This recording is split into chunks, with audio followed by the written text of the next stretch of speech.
वैदिकी अमृत ध्यान साधना प्रभात सत्संग में आप सभी साधक साधिकाओं का, उपासक उपासिकाओं का हार्दिक स्वागत है।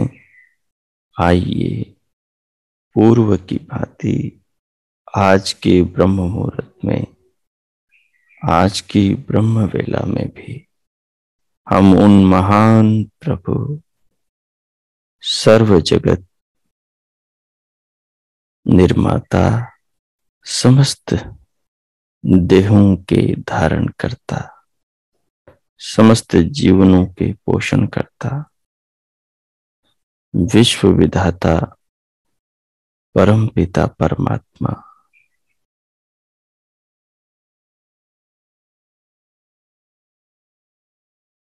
जिन्होंने अपनी कृपा से सारे जीव जगत को धारण कर रखा है, जो सबका पालन पोषण कर रहे हैं और जो सब पर अपनी कृपाओं की अहरनश निरंतर दिन रात वर्षा कर रहे हैं। उन महान प्रभु सच्चिदानंद स्वरूप परमेश्वर के गुणों का, उनकी कृपाओं का, उनके स्नेह का, उनकी अनुकंपाओं का अपने जीवन में, जगत में, संसार में और अपने शरीर में स्मृतियों के द्वारा, बुद्धि के द्वारा और साक्षात अंतकरण, मन, इंद्रिय आदि के द्वारा आत्मा से हम अनुभव करें कि उन प्रभु की कितनी कृपाएं हो रही है। उनका स्नेह कैसे वर्षा की तरह हम पर अदृश्य रूप में बरस रहा है। वे अगोचर होकर भी अपनी व्यवस्थाओं से कैसे प्रकट हुए जा रहे हैं।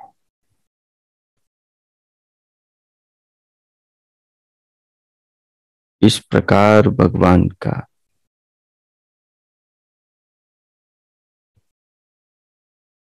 अदृश्य स्वरूप का, उनकी करुणाओं का, उनके स्नेह का जो मनुष्य जीवन में, मानव की अनुभूति में सहज ही आ जाने वाली है, उनका हम अनुभव करें। उनका अनुभव हमें सहज ही हो जाता है, क्योंकि जगत में जो भी कुछ है, जो भी अजा प्रकृति से ईश परमात्मा ने अनीश जीवात्मा के लिए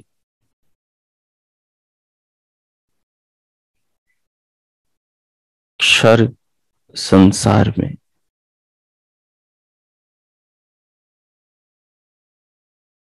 अक्षर के द्वारा बनाया है, वो सारा का सारा ये जगत भगवान की कृपा स्वरूप ही तो है। अक्षरा मूल प्रकृति से, क्षरा परिणामी सृष्टि ईश परमात्मा के द्वारा अनीस हम जीवात्माओं के लिए ही तो बनी है। हम इसे समझें, हम इसे अनुभव करें अपनी आत्मा से। जब ये आज, जब ये ज्य से जुड़कर ज्य बन जाता है, जब अल्पज्य जीवात्मा सर्वज्ञ परमात्मा से जुड़कर ज्ञानी हो जाता है, देखने, समझने, जानने और अनुभव करने का दृष्टिकोण पा लेता है, तो धीरे धीरे ये अपने पिंड के रहस्यों को जानने और समझने लगता है। पिंड के रहस्य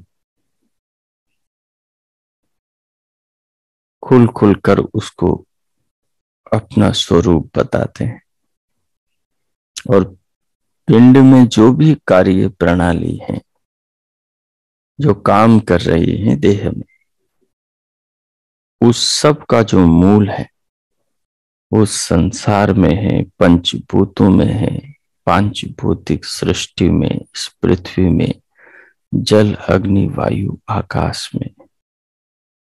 और पंचभूतों का जो मूल है वो पांच सूक्ष्म भूतों में है।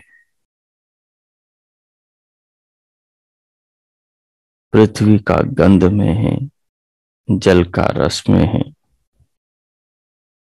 अग्नि का रूप में है, वायु का स्पर्श में है, और आकाश का शब्द में है।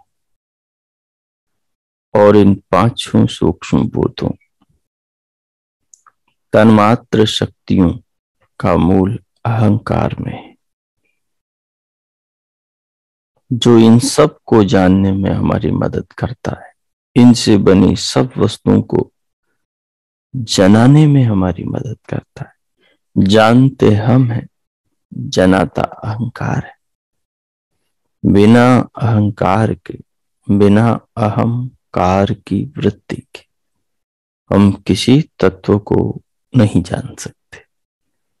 तो अहंकार से बनी हुई वस्तुओं को जानते हैं। शरीर में अहंकार काम कर रहा है। अहंकार से क्या बना है? जो अहंकार से बना है वो अहंकार के से बने हुओं के द्वारा जाना जाता है। अहंकार से पंच तन्मात्राएं बनी, तो उसी अहंकार से पंच ज्ञानेंद्रियां बनी, तो पांच ज्ञानेंद्रियों से पांच तन्मात्राओं को जाना जाता है। घ्राण इंद्रिय से गंध को जाना जाता है।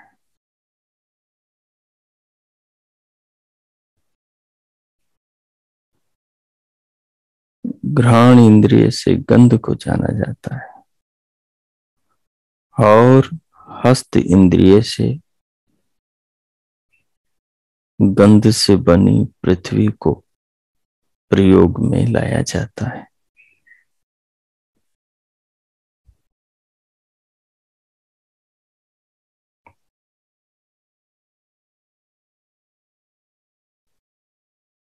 रसना इंद्रिय से रस तन्मात्रा को जाना जाता है,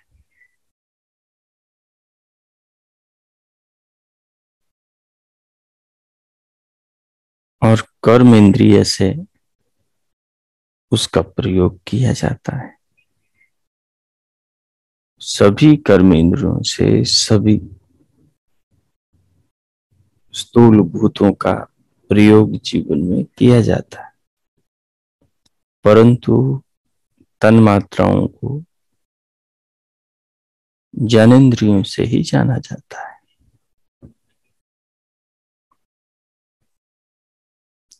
चक्षु इंद्रिय से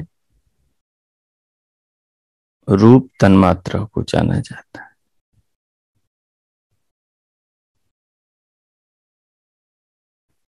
त्वक इंद्रिय से स्पर्श तन मात्रा को जाना जाता है, श्रवण इंद्रिय से शब्द तन मात्रा को जाना जाता है।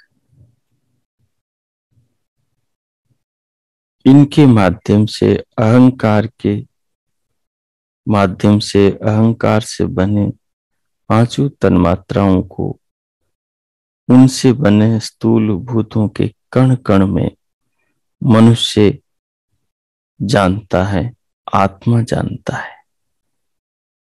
इस पर विचार करने से बात समझ में आती कि प्रभु की कितनी कृपा हम पर काम कर रही है।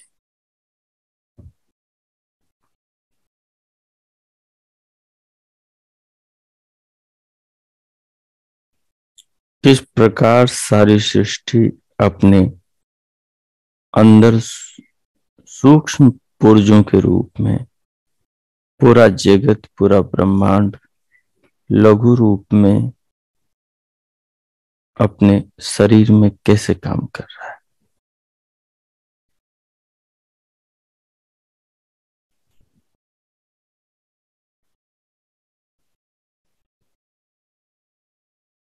मनस तत्व, मनस तत्व अहंकार से पैदा होता है।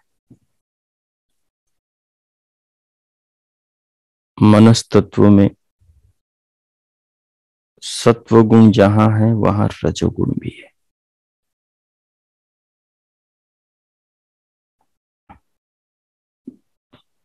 मनस तत्व सत प्रधान और रज प्रधान है, पर इसका सत्व कभी कम भी हो जाता है, कभी रज बढ़ जाता है, और कभी रज भी कम हो जाता है और सत्व और बढ़ जाता है। मन पर पूरा प्रभाव अन्न का, खान पान का पड़ता है, विचार का पड़ता है। विचार से मन का सत्वगुण, खान पान से मन का सत्वगुण बढ़ता है।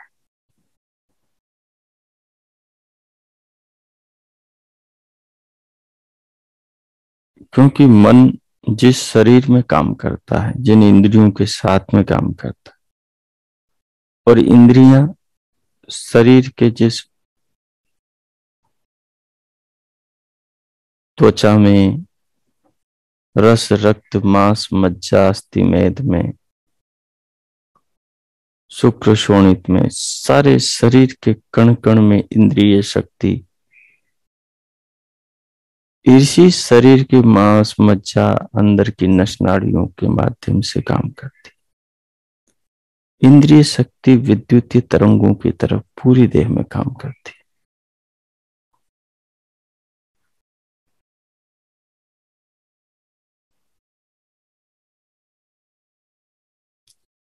तो जो भी मनुष्य खाता है वो उसके शरीर में दांतों के द्वारा लार के साथ मिलकर रस बन जाता है। वो रस दांतों से धीरे धीरे पेट में, आंतों में, और फिर रस से धीरे धीरे रक्त में बदलता, पूरे शरीर में फैलता और अन्य धातुओं में परिणत होता चला जाता है और शरीर में जाकर शरीर बन जाता है। तो जैसा व्यक्ति अन्न खाता है उसका प्रभाव उसके शरीर में जो रस सर्वत्र घूम रहा है, जिसे प्राण शरीर में फैलाता है, वो सारे शरीर में फैल करके वैसा काम करता है। अगर खान पान की वस्तु अत्यधिक मादक है तो फिर उसका सीधा प्रभाव शरीर में सर्वत्र पड़ता हुआ मस्तिष्क में, मन बुद्धि पर भी पड़ता है, और फिर मादक वस्तु से मन भी मादक हो जाता है। मन जो सत्वगुण और रजोगुण से बना है तो उसमें फिर रज तम और बढ़ जाता है। इन दोनों पर तमोगुण का हमला होता है। तो रजोगुण में भी तीनों गुण है, सत्वगुण, रजोगुण और तमोगुण, लेकिन उसमें रजोगुण की प्रधानता है। मन में सत्वगुण है, लेकिन उस सत्वगुण में भी जो अहंकार वाला है उसमें भी सत्वगुण, रजोगुण, तमोगुण है। तो मन में जो गुण दोनों के अंदर तमोगुण है, उसको जब बाहर से सहयोग मिलता है तमोगुण को, तो फिर उसकी मादकता और बढ़ जाती है। तो फिर वो उतने अच्छे से चीजों को जना नहीं पाता। जैसे नशे में आदमी के कुछ समझ में नहीं आता, जैसे बहुत खाने के बाद में आदमी को आलस से तमोगुण निद्रा तंद्रा घेर लेती। तो यंत्र है, यंत्र पर प्रभाव तो पड़ता है।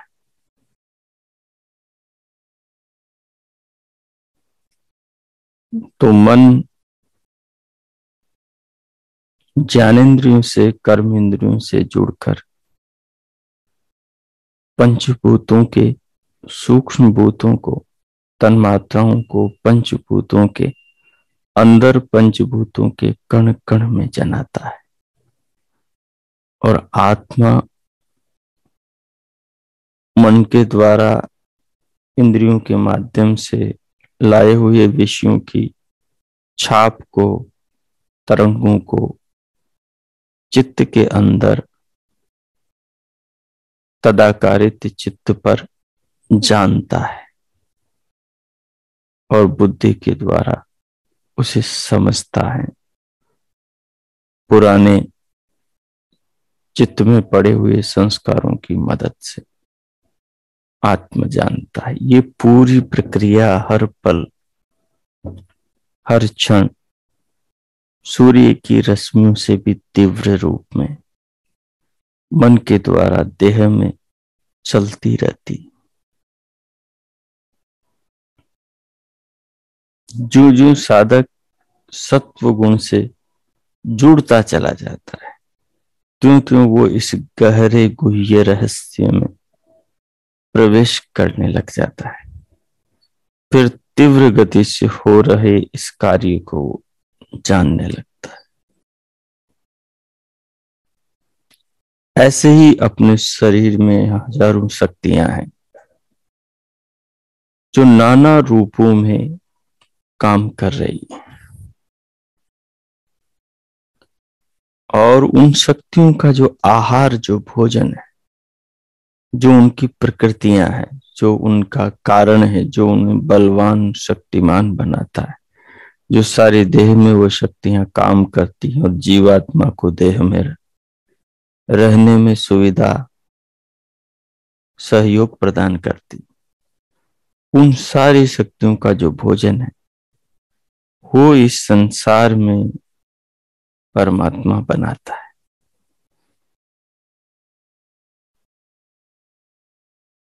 इंद्रिय तभी काम करती है जब उसको प्राण का सहयोग मिले। बिना प्राण के इंद्रियां धीरे धीरे चेतना विहीन हो जाती।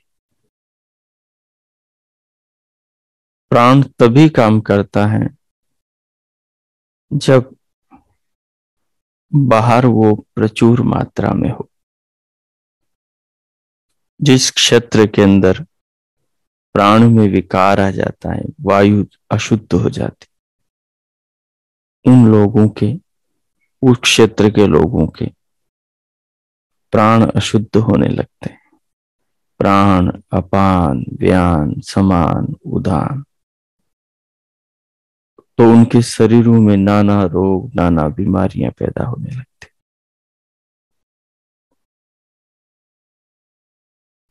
प्राण केवल हवा में ही नहीं रहता, प्राण अन्न और जल में, अग्नि में, वायु में, आकाश के अंदर भी रहता है। इसलिए ऋषियों ने कहा अन्न वही प्राण है, अन्न प्राण है। तो अन्न में भी प्राण शक्ति है, जल वही प्राण, जल में भी प्राण शक्ति है, अग्नि में भी प्राण शक्ति है। शरीर में जो शक्तियां काम कर रही है, उन सारी शक्तियों का जो भोजन है, जो उन्हें बलवान करता है और देह में आत्मा को बसाने में मदद करता है, वो सारे का सारा जो इंद्रियों का भोजन, शरीर की शक्तियों का आहार, उसको परमात्मा संसार के अंदर ब्रह्मांड में प्रचुर मात्रा में बनाता है,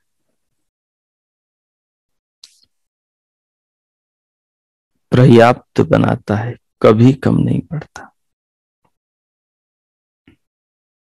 भगवान की कृपा को हम जीवन में, शरीर में देखें और संसार में देखें। भगवान की कृपा को हम अपनी देह में आत्मा से, इंद्रियों, मन द्वारा सीधा अनुभव करें। शरीर के रूप में, प्राणों के रूप में, बुद्धि के रूप में, चित्त के रूप में, अहंकार के रूप में, वृत्तियों के रूप में, संस्कारों के रूप में। परमात्मा की कृपा को हम ज्ञानेंद्रियों के रूप में, कर्म इंद्रियों के रूप में शरीर में अनुभव करें। 72,000 नस नाड़ियां, जिन्होंने पूरे देह के इस पंजर को, इस ब्रह्मांड के लघु काय घटक पिंड को संभाल रखा है। ये कैसा जाल है जो पूरे शरीर में फैला हुआ है, और जीवन भर इस जाल में कोई गड़बड़ नहीं होती।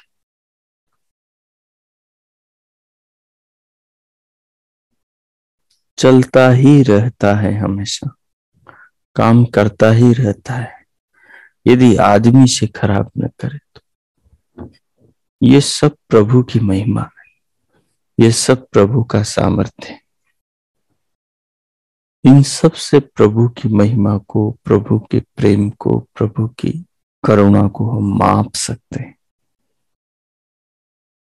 कि उनकी कृपाएं हम पर असीम है,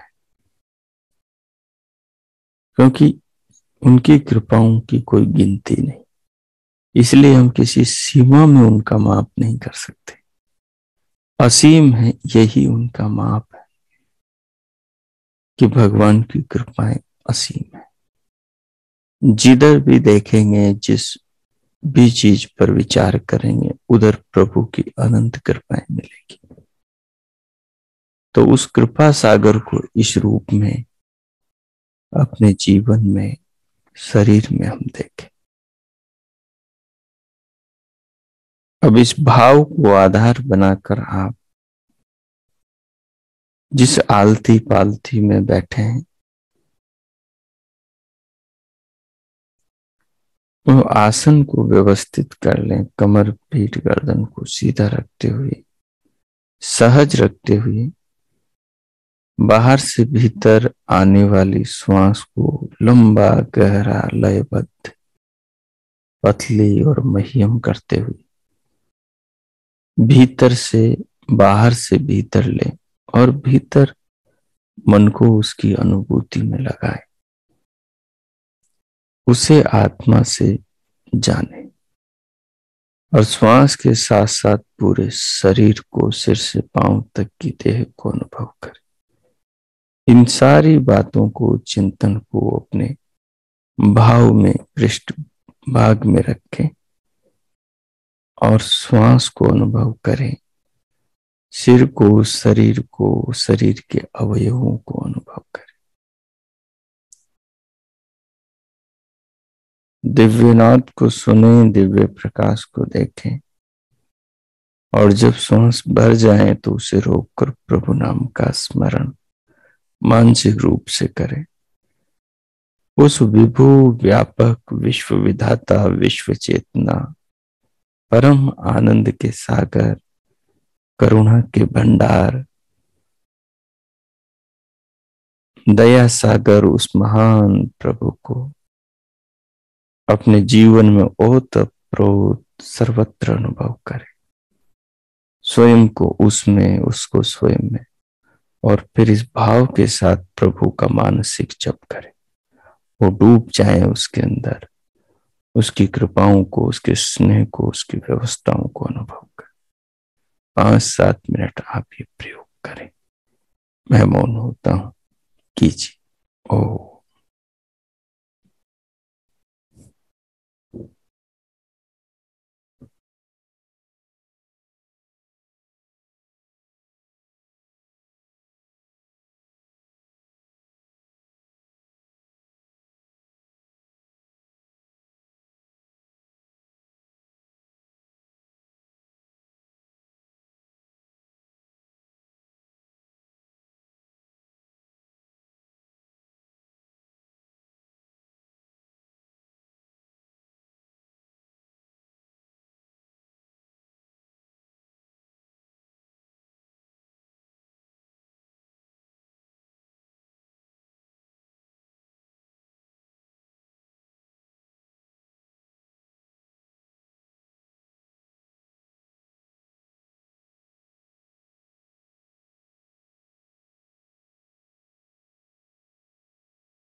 ओहो।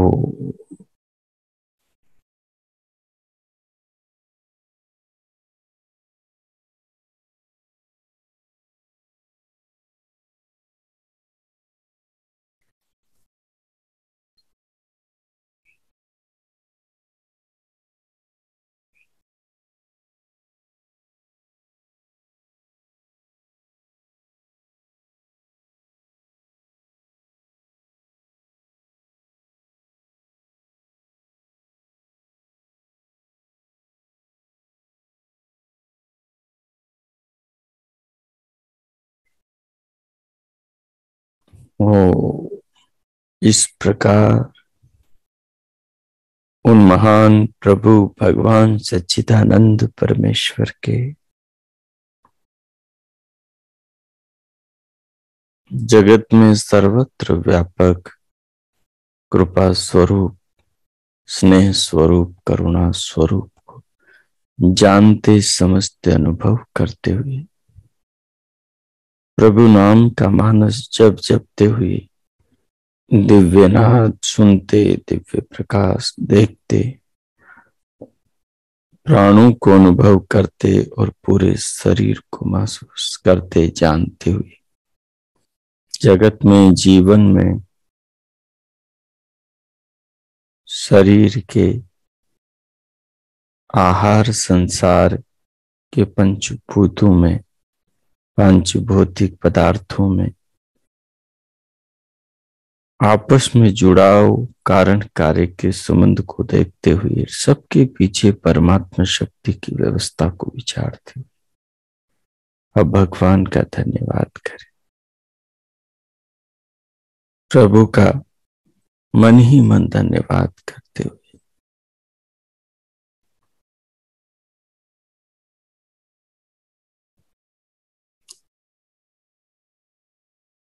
महर्षि श्वेताश्वतर मुनि इस श्वेताश्वतर उपनिषद के उन सिद्धांतों की ओर स्वयं को ले आए जिन सिद्धांतों से जगत के तीनों तत्वों को यथावत समझा जाना और अनुभव किया जाता है। भगवान का धन्यवाद करते हुए भीतर से बाहर आए, स्क्रीन पर देखें। कल हम श्वेताश्वतर उपनिषद के 9वें श्लोक पर विचार कर रहे थे। 9वां श्लोक क्या कह रहा है? किसी विशाल विश्व में 3 शक्तियां हैं, जो तीनों शक्तियां मिलकर इस सारे जगत को ये रूप प्रदान कर रही है, जिस रूप में ये जगत गतिमान है। एक शक्ति जे है, दूसरी शक्ति अज्जे है। जो जे शक्ति है वो ईश है, परमात्मा है, और जो अज्ञे शक्ति है वो आत्मा है, जीवात्मा है। ये दोनों ही अज है, यानी दोनों ही अजन्मा है, और एक प्रकृति है अजा। वो अजा जो है वो भी मूल रूप में तो अजन्मा है, लेकिन वो परिवर्तनशील है, परिणामी। लेकिन ये जे आत्मा और परमात्मा दोनों ही अज हैं, अजन्मा है, अपरिवर्तनशील, शाश्वत है, लेकिन अजा परिवर्तनशील है, सदा रहती है।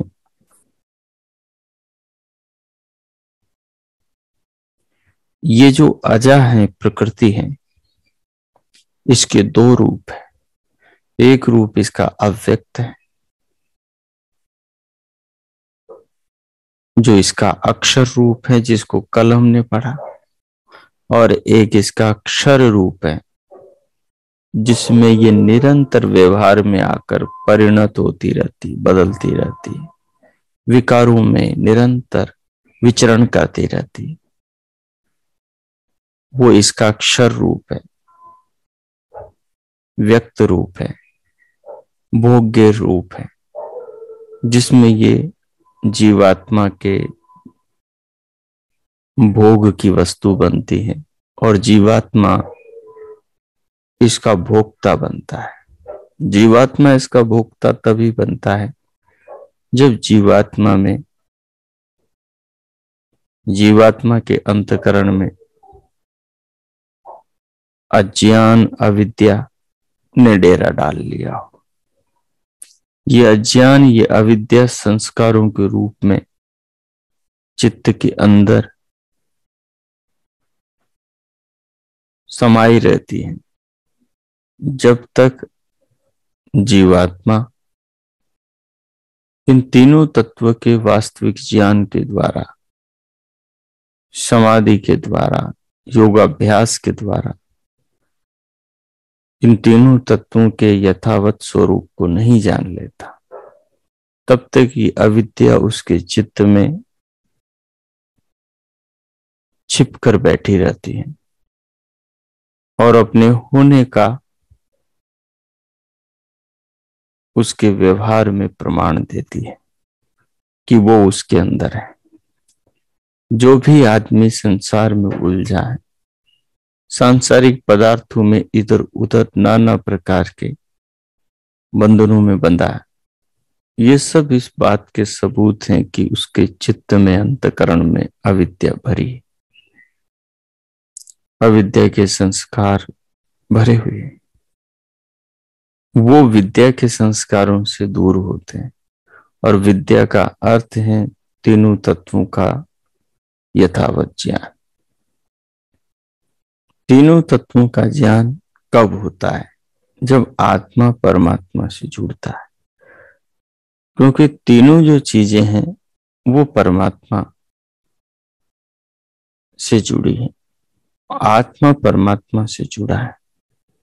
आत्मा परमात्मा के बिना कुछ भी नहीं है, केवल एक सत्तावान वस्तु है और वो केवल सत्तावान वस्तु होकर अपने आप को कभी विचार नहीं सकता, क्योंकि बिना चित्त के, बिना मन के, बिना अंतःकरण के आत्मा कुछ भी नहीं जान सोच सकता, समझ सकता। और बिना प्रकृति के, बिना मैटर के परमात्मा भी आत्मा के सोचने, समझने, स्वयं को जानने और उसको पहचानने का कोई उपाय नहीं कर सकता।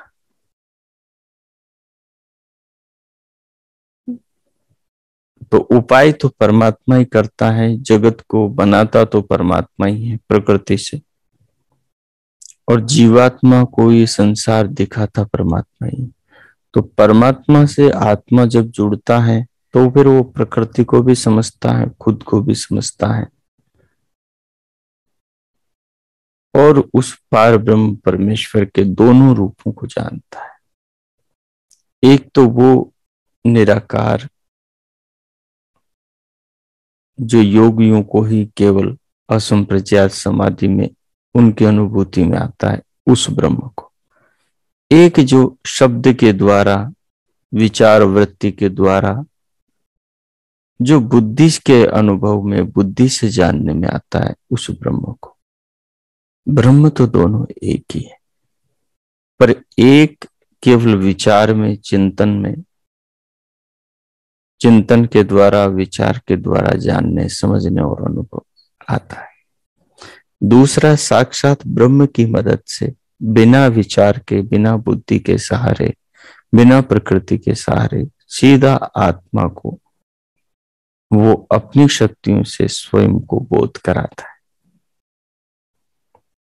तो जब जीवात्मा परमात्मा से जुड़ती हैं तो धीरे धीरे सारे द्वार खुलते चले जाते। यदा विंदते ब्रह्म तत् ब्रह्म एतत्। जब ब्रह्म को जान लेता, प्रकृति को जान लेता है, सब कुछ को जान लेता है जब, क्योंकि इन तीनों से ही सारा जगत पूरा विश्व बना है। तो त्रयम यदा विंदते ब्रह्मम एतत्, जब इन तीनों को वो जान लेता है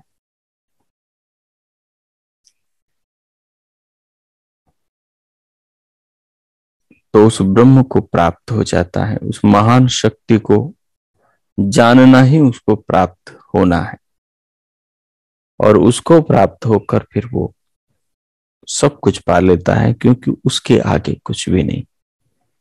जो भी है वो उसको पाने से मिल जाता है। उससे बढ़कर कोई इच्छा हो नहीं सकती, उससे बढ़कर कोई संसार में स्वादु फल नहीं है।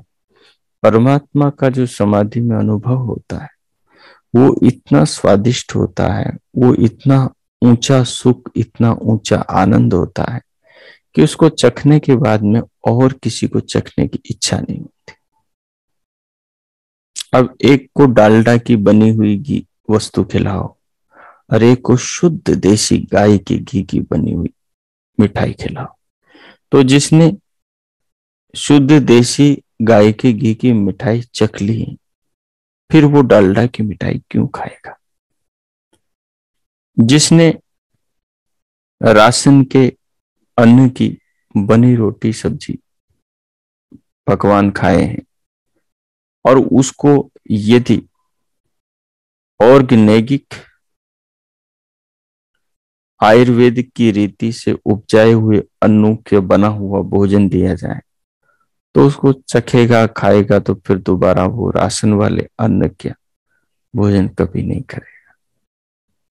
क्योंकि वहां जो गेहूं है वो सड़ा गला, न जाने कितने समय का, बिना सुरक्षा में, बिना साफ सफाई के, बिना देख रेख के, कहां कहां बोरियों में, कहां कहां घूमता फिरता चला रहा होगा। एक फल जो पॉइजन से पकाया हुआ, केमिकल से पकाया हुआ, जो कृत्रिम रूप से पकाया हो, और एक फल जो सीधा डाल के भगवान की व्यवस्था से वृक्ष पर पका हो। जो डाल के फल को खाएगा फिर वो चख लेगा, फिर वो कभी भी केमिकल के पके फल को नहीं खाएगा।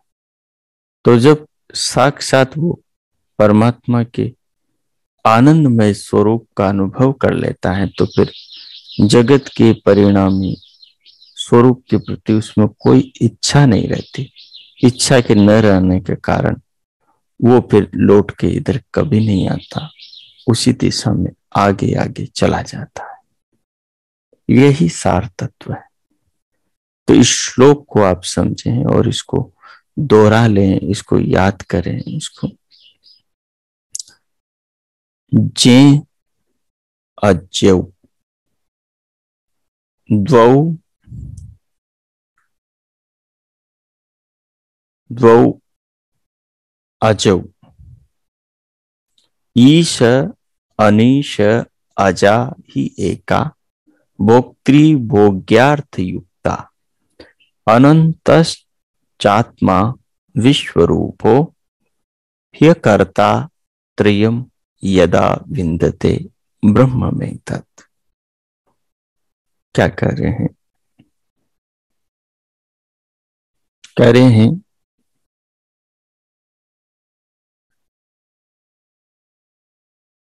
एक तो जे है, जानने वाला ब्रह्म है। दो जे हैं, एक जानने वाला ब्रह्म है और एक न जानने वाला अज्ञानी जीवात्मा है। और ये दोनों ही दौ अजौ, ये दोनों ही अजन्मा है। और एक ईश है, एक अनीश है। जो अनीश है वो असमर्थ जीव हम सब हैं, और एक ईश है वो परमात्मा है जो सब पर, प्रकृति और जीवात्माओं पर शासन करता है, अपनी व्यवस्था से सबका कल्याण करता है। और एका अजा, एक अजा है, प्रकृति है, जो नाना अपने विकारों से समस्त जीवात्माओं को तृप्त करती है, उनको सारे भोग, सारे सुख प्रदान करती है। अपने सारे शरीर, सारी खाने पीने की चीजें, सब पदार्थ प्रकृति की देन है।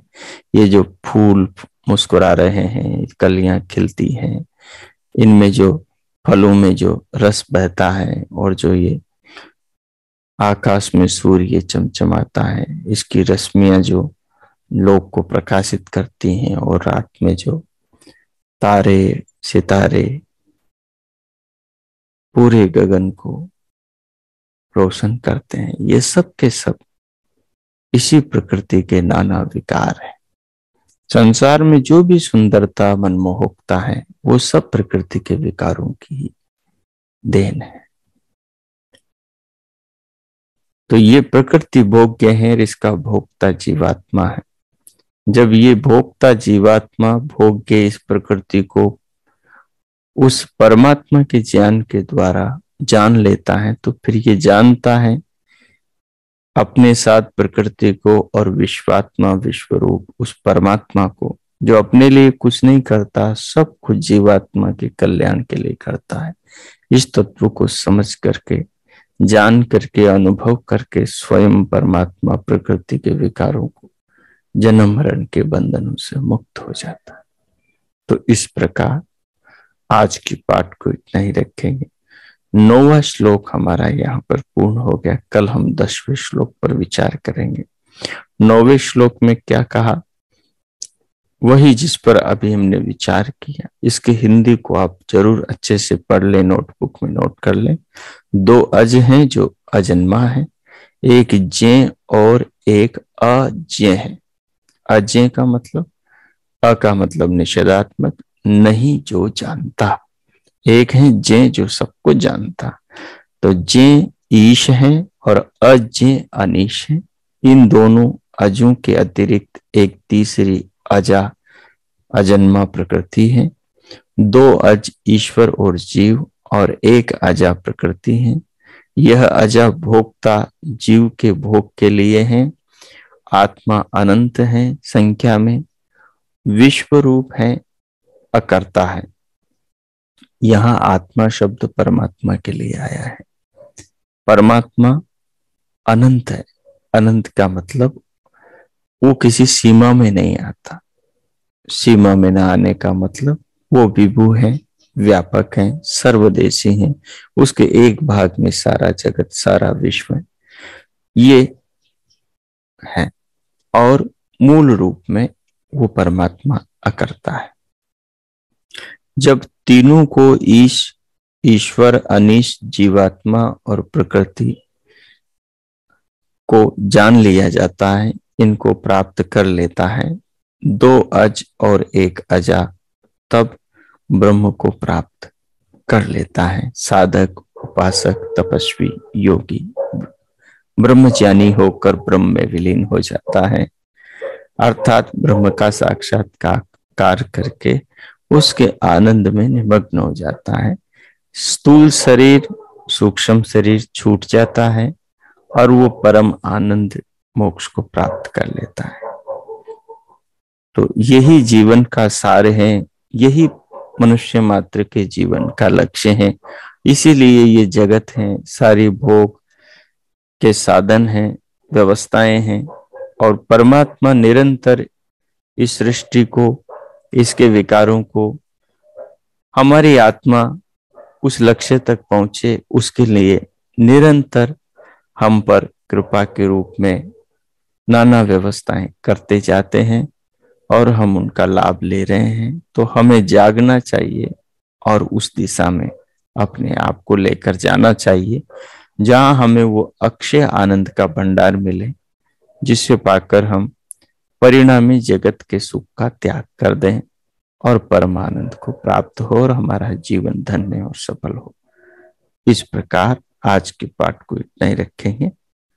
अब हम 2 मिनट इस चिंतन को आत्मसात करते हुए फिर भगवान का धन्यवाद करेंगे और फिर पाठ को समाप्त करेंगे, शांति पाठ करेंगे। तो 2 मिनट आंखें बंद कर लें, आप नेत्र बंद कर लें और जो सुना है उस पर आत्मचिंतन करें, उसके साथ स्वयं को जोड़ें अपनी आत्मा को जोड़ें, शरीर को जोड़ें, खाने पीने की चीजों को जोड़ें, सांसारिक सुखों को जोड़ें, सब कुछ को जोड़ लें, दुखों को जोड़ें, आत्मचिंतन करें।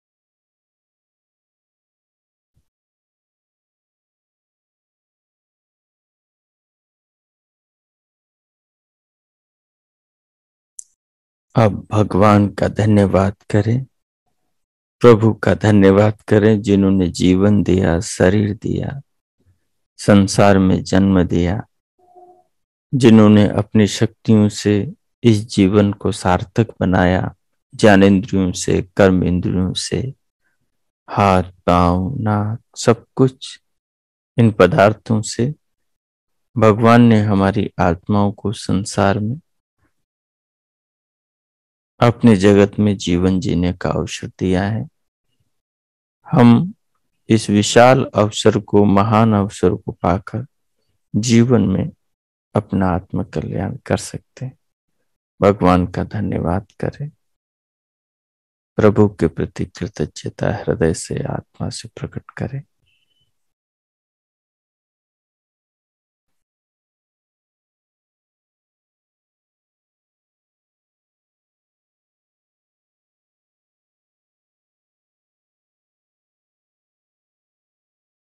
धन्यवाद के भाव में स्वयं को ओतप्रोत अनुभव करते हुए प्रभु के प्रति कृतज्ञता, सम्मान, आदर, भक्ति के भाव में स्वयं को सराबोर अनुभव करते हुए अब हम शांति पाठ करेंगे। ओ,